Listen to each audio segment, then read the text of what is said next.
Hindi talak ang kailangan ng anak mo nakakaramdam ng depression. Marami magulang po ang nagkakamali dito. Imbis na mapagaan ang loob ng anak nila, lalo po ito nagsasara dahil po sa maling paraan ng pakikipag-usap natin sa bata. Sa part 6 po ng ating serye na ito, ibabahagi ko po sa inyo ang conversations that heal. Ito po ang mga specific na linyang dapat mong sabihin para maramdaman ng anak mo na hindi mo siya hinuhusgahan, kundi iniintindi mo siya. Ang tamang salita ay parang gamot sa sugat ng puso. Panoorin mong gandulo itong video ito dahil po ang pagbubukas ng communication line nyo ng anak mo ang susi sa paggaling po niya.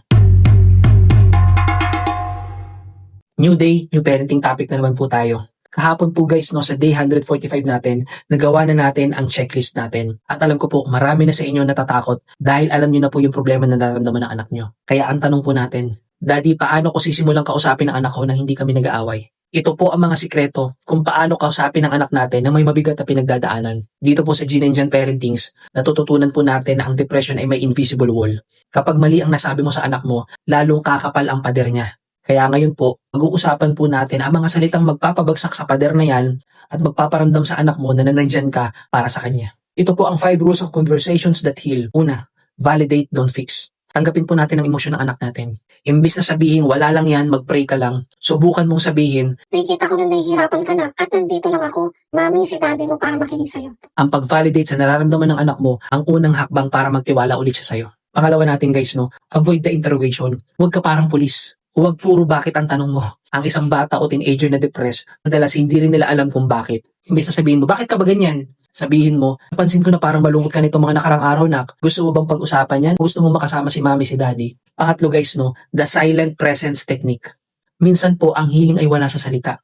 Sapat na po yung tatabi ka sa anak mo, makikipaglaro ka sa anak mo habang nasa kwarto siya. Iparamdam mo sa anak mo na safe ka na sa presensya ko, na hindi mo siya pinipilit magsalita. Fourth natin guys, use I statement. Huwag kang manisi. Huwag mo sabihin, stress na ako sa'yo. Sabihin mo, nag-aalala ako sa'yo dahil mahal kita, nak. At gusto kong malaman kung paano kita matutulungan. Kapag hindi naramdaman ng bata na kasalanan niya, mas madali pong magbubukas ang anak mo sa'yo. At huli natin guys, assure unconditional love. Ito po ang pinaka-importante sa lahat.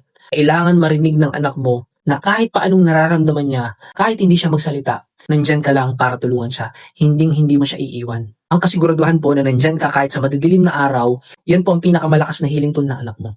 Kaya guys, ang pakikipag-usap po sa anak ay hindi lang nagagawa sa upuan o sa mesa. Minsan, ang pinakamalalim na healing conversation ay nangyayari habang naglalaro kayo. Kaya bukas po sa day 147 natin, tatalakayan naman natin ang the power of play therapy. Pag-uusapan po natin kung paano gagamitin ang paglalaro para mailabas ang samaan loob nila nang hindi sila nagsasalita. Huwag kang mawawala, mamis at daddies, dahil doon natin ipapakita na ang saya ay gamot sa lungkot ng anak mo. Ikaw, mami at daddy, nasubukan mo na bang kausapin ang anak mo pero bigla siyang nag-shutdown? I-comment mo ng connect at pag-usapan natin kung anong approach ang pwede natin gawin sa anak natin.